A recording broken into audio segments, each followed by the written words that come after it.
Hello everyone, welcome back to my YouTube channel technical Rajput blog. तो guys आज मैं आप लोगों को बताने वाला हूं कि जो कि आप लोगों ने देखा होगा कि स्लो डाउन हो चुका है हमारा, जो कि जितने भी फ्रेशर कैंडिडेट थे उनकी जो कि हायरिंग थी, जो कि ऑनबोर्डिंग थी। काफ़ी लोगों के रेज्यूमे शॉर्ट लिस्टेड नहीं हो रहे थे, जो कि फॉर्म भी फिल कर रहे थे तो कोई रिस्पॉन्स नहीं आ रहा है। तो क्यों जॉब्स मार्केट में सफिशिएंट नहीं है? TCS, Wipro, Infosys, Mphasis, Cognizant, Capgemini जितने भी हैं उनके बारे में मैं पूरी इन्फॉर्मेशन देने वाला हूं। तो गाइस चलिए चलते, उससे पहले मेरे चैनल को सब्सक्राइब जरूर कर लेना। और देखिए, Wipro set to continue hiring for the critical areas had led to go the 8,812 employ in Q1। So guys ये न्यूज़ थी कि विप्रो के टाइम पे जब उन्होंने हायरिंग स्टार्ट की थी तो कुछ क्रिटिकल एरिया पे यहाँ पे उनके देखा होगा आप लोगों ने, कुछ हाइक भी हुआ था, जो कि मई और जून में 30% हाइक हुआ था। जो 2021 कैंडिडेट थे जो सिलेक्शन हुए थे उनका हाइक हुआ था, 30% सैलरी भी इंक्रीज़ हुई थी। तो washing year out of IT, Infosys, Wipro, TCS other to hire 40% less in FY24। तो गाइस 24 जो कि 2024 के जो जितने भी कैंडिडेट हैं उनकी 40% लेस हायरिंग होने वाली है। गाइस पहले से दिमाग रख लीजिए, जो पहले कैंडिडेट 20,000 कैंडिडेट सेलेक्ट होते थे, एक कंपनी ले जाती थी, जैसे विप्रो है, विप्रो ने सिलेक्टेड किया 5,000 कैंडिडेट, तो 5,000 में से कैंडिडेट पहले ले जाती थी। अब मुश्किल से मुश्किल 500 या 600 कैंडिडेट ही ले जा रही है, क्योंकि इसका भी कुछ डेटा है जो कि मैंने निकाला है, एनालिसिस किया है। काफ़ी निकालने के बाद में कुछ डेटा पता चला कि उसमें देखा जाए hiring by India top IT exporter expected to drop by nearly 40% on a year in current fiscal, underscoring the demand uncertainty, slowdown in technology service that being down the 245 billion industry.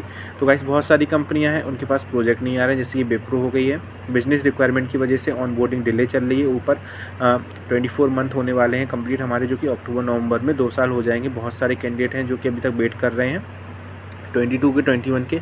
TCS का भी same situation यही है। और बात करते हैं emphasis ने तो कोई अपडेट नहीं है, 2 महीने में एक ज्वाइनिंग आती है हमारी एम्फेसिस की तरफ से। तो कुछ आईटी सर्विसेज हैं, major estimated to hire be in the 50 to 1 lakh employ during the fiscal 2024 according to the data for staffing firm Xpheno. This will be marked a precipitous decline from a net hiring over than 250 in this company in the previous year.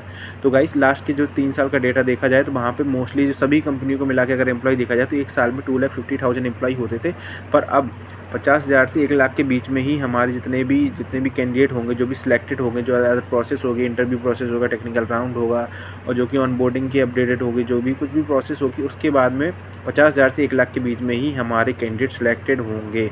तो guys job बहुत ही कम होने वाली हैं।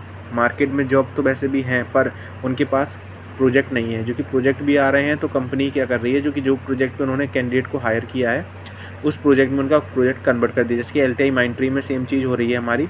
इन the first quarter FY24 top IT exporter TCS, SCL, Infosys, Wipro, Tech Mahindra reported a completed dip of 21,838 in a net head count. तो guys देखा जाए FY24 में ही पहले से ही कंपनियों ने बहुत ही कम मतलब डिक्रीज़ हो गया है हमारा, जितनी भी ऑनबोर्डिंग हो रही है, जितनी भी ज्वाइनिंग हो रही है। और बहुत सारे ऐसे कैंडिडेट हैं कि उन्होंने AI और जो कि स्किल है उसकी वजह से भी रजिस्ट्रेशन हो रहा है हमारा। TCS reported a head count addition of around 500, the remaining 4 reported sharp decrease. तो बहुत ही ज़्यादा कम होता जा रहा है मार्केट में हमारी जितने भी जॉब है।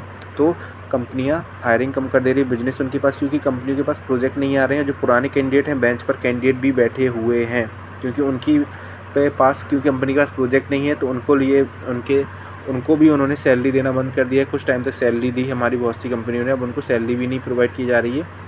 और कुछ कंपनियां जो 50% हाफ सैलरी पर बैठा के रखे हुए हैं, और उनके पास क्योंकि प्रोजेक्ट ही नहीं है। जब प्रोजेक्ट ही नहीं आ रहा है तो कंपनियां सैलरी कहाँ से देगी? तो ये सब चीज़ें थी। अब बात करते हैं एसेंचर, कैपजेमिनी और कॉग्निजेंट की तरफ से, जो कि लार्ज बेस एम्प्लॉय की इंडिया में है। Reported a dip in headcount of over 5,000 each during the most recent quarter. हर एक क्वार्टर में 5,000 से 5,000 कम हेड काउंट होते जा रहे हैं। कुछ लोगों को टर्मिनेशन निकाल दिया जा रहा है, कुछ मून लाइटिंग की वजह से निकाले गए थे स्टार्टिंग जो लास्ट ईयर 2022 में हमारे सितंबर अक्टूबर के महीने में। कुछ कैंडिडेट ऐसे थे जिन्होंने कंपनियां लीव कर दी थी। कुछ कैंडिडेट हैं जो बेंच पर बैठे हुए हैं, उनको वो सैलरी नहीं मिल रही है, तो वो उन्होंने जॉब छोड़ दी है। तो कुछ ऐसे कम हो रहे हैं, और कुछ कंपनी ऐसी हैं कि जो हायरिंग ही नहीं कर रही हैं, डिले करती जा रही हैं ऑनबोर्डिंग। तो उसी के अकॉर्डिंग भी हमारे डेटा एनालिसिस किया है। तो कंपनियाँ हैं, जॉब तो हैं, पर कंपनी के पास प्रोजेक्ट नहीं है। बिजनेस रिक्वायरमेंट की हर एक कंपनी है जो बता रही है उनके पास बिजनेस रिक्वायरमेंट है। पुराने कैंडिडेट ही मोस्टली हैं हमारे 22-23 के बैच के कैंडिडेट हैं, जो कि अभी तक उनकी ऑनबोर्डिंग नहीं हुई है। तो गाइस चांसेस बहुत ही कम है। जो 24 के कैंडिडेट, जो 23 के कैंडिडेट हैं, तो उनकी मेजॉरिटी कम है थोड़ा सा चांस होने की। तो गाइस ये इन्फॉर्मेशन थी, कुछ एनालिसिस डेटा निकाला था मैंने, तो मैंने सोचा कि आप लोगों को कुछ ब्रीफ में बता आई होप गाइस अगर कोई फ्रेशर के लिए जॉब निकलती है, कोई भी अपॉर्चुनिटीज़ आती है, तो गाइस मैं आप लोगों को पूरा इन्फॉर्म करूँगा जो भी जॉब अपॉर्चुनिटी। और की इन्फॉर्मेशन के लिए मेरी टेलीग्राम का ग्रुप भी ज्वाइन कर सकते हैं, technical Rajput blog. Description box में मैं उसका लिंक दे दूँगा। और गाइस मेरी चैनल को सब्सक्राइब जरूर कर देना अगर आप लोगों को वीडियो अच्छा लगा होगा। और भी प्रो हो गए, हमारे अदर IT स्टाफ हो गए, वहाँ पे भी आप लोग इन्फॉर्मेशन ले सकते हैं। तो thank you guys for watching this video.